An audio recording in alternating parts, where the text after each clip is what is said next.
Welcome back to the Hot 7 Nightly News. Thank you for staying with us.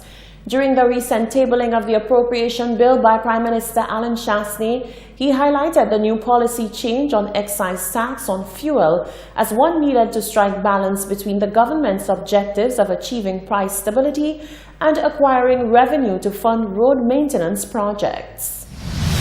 As we approach this new budgetary year of 2019-2020, excise tax rate has been set at $4 per gallon from March 25, 2019. This has meant that then the prices at the pump were reduced to below $13.95 per gallon for both gasoline and diesel. Mr. Speaker, I wish to reiterate that the government's position remains one of targeting an excise tax rate of $4 per imperial gallon on gasoline and diesel, subject to retail prices that are below the price of $13.95. During the course of this budgetary year, international oil price movements will be closely monitored and the price cap will be reviewed, if necessary, with the goal of maintaining the $4 excise tax rate. Meanwhile, the managing director of Jamari & Sons, Everestus Jamari, a local petroleum dealer on island, says that previous action by the current administration in regards to altering excise tax on fuel prices was a complete blunder. He went on to say that the new policy on fuel prices is just as worrying. I noticed a policy change regarding to fuel taxes. Again, it's a recognition that I think the government goofed when it went above the $4 rate, because it had already set it in the last budget. And to give itself some latitude, he has announced that it's going to be up. The intention is to keep it at 4, but that could change depending on the international prices of oil, which means that they could use the statutory instruments to bring the taxes over $4 if the situation demands it. The previous policy more or less confined them to the 4, but the new policy gives them the latitude to go over 4. According to Prime Minister Chasney, a close eye will be kept on international fluctuations in regards to altering the retail price cap outlined at $13.95. A minibus driver who recently moved into a small community is proving to be a nuisance to other drivers in the community. The driver is being accused of parking badly, causing obstruction to an already narrow road. Rochelle Gonzalez tells us more.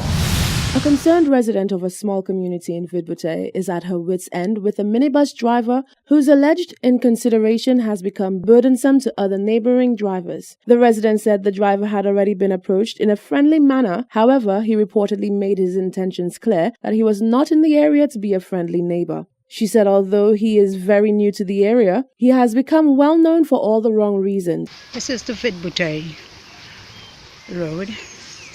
It's a residential, very quiet and peaceful residential area.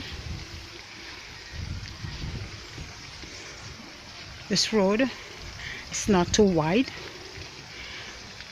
and having a vehicle park, half of it on the road, is not good enough. Sunday, a truck came to deliver some goods, and the vehicle was parked half part of it in the road, and the truck ditched right here in the grassy area here into the drain. And the minibus driver of M1092 just couldn't be bothered. The problem, she said, never existed before. The resident said she simply wishes that the driver would use his discretion and be mindful of the other persons using the road. They don't care, parking their vehicle anyway, anyhow. And we need to stop that. We need to put an end to that. It's a very peaceful neighborhood, as I said. As I said, and people need to park their vehicles properly in order for others to pass. Because up the road, there are people who have trucks, and there's constructions going there. So which means the trucks will be up and down at any time. Luckily, whilst in the area, the Hot 7 News cameras caught him in the act. Upon attempt to get a statement from the Grosley Minibus Association, both the president and the public relations officer declined to comment. They revealed that they are currently embroiled in a legal case with the driver of the minibus and that he has disassociated himself with the association. Reporting for Hot 7 News, I'm Rochelle Gonzalez. Thank you, Rochelle. The elusive aura that follows bikers was not lost with members of the ETA motorcycle cruises. In grand fashion, the riders took in the many sights and sounds offered by the island as they made their way for the 14th year throughout St. Lucia. The 27 bike-strong contingent touted the very distinct experience when traveling off the beaten path. Solange Alfred tells us more. St. Lucia has welcomed a wide range of cruise ship visitors to her shores. The ETA motorcycle cruise ship passengers, however, enjoy traveling a bit differently when they touch down. President and owner of the ETA motorcycle cruises, Steve Wallach, says that after 14 years of coming to St. Lucia, it has become a second home to himself and other passengers. We are here on our 14th year now coming to this incredible island they call St. Lucia. We love it here. It feels like our second home. It's a feeling that can't be beat by anybody. Wallach says the approach taken with ETA motorcycle cruises looks to ensure that passengers looking to have an authentic St. Lucian experience can do so using their preferred means of transportation, which remains motorcycles. We have done the entire Western, now coming back on the Eastern. It's incredible. It really is. We're very blessed to be able to have our guests see the true St. Lucians.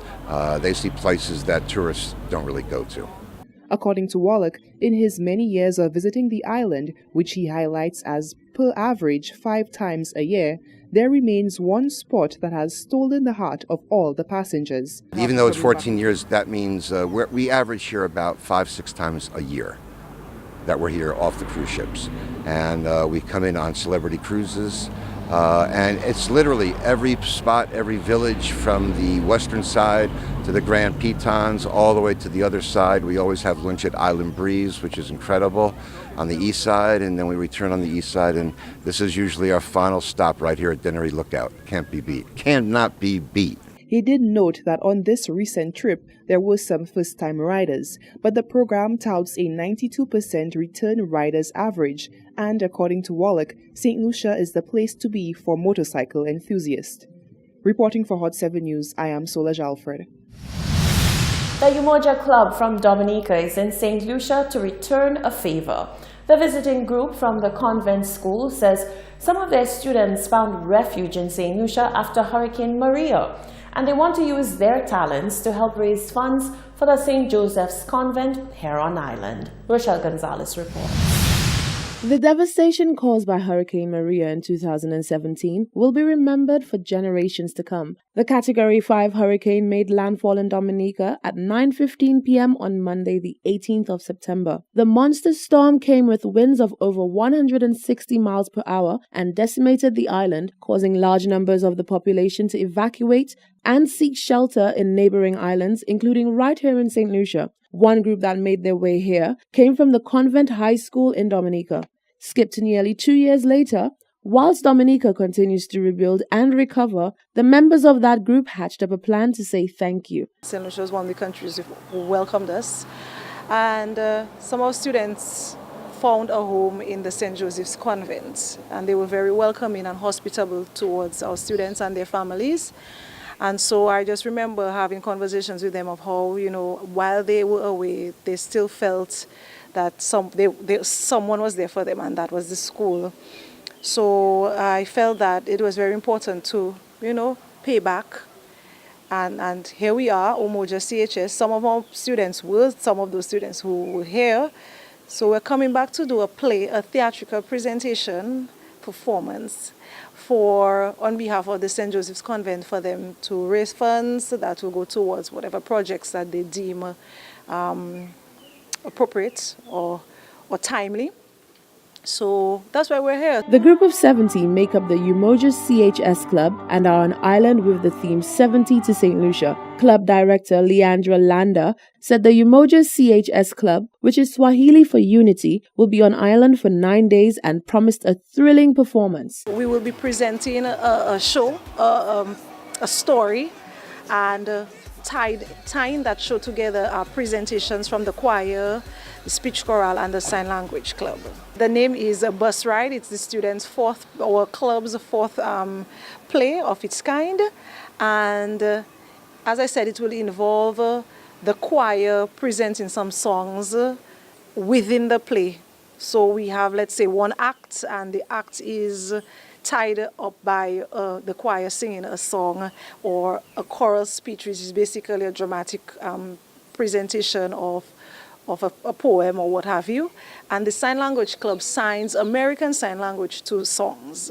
Just in case you had any doubts, here is a small sample of what's to come. Dream the impossible dream, to fight the unbeatable foe, to bear with unbearable sorrow, to run where the brave dare not go.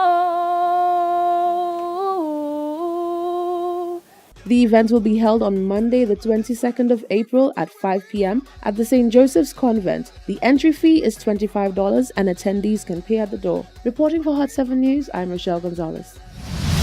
Thank you, Rochelle. Stay with us. There's much more news coming up after the break.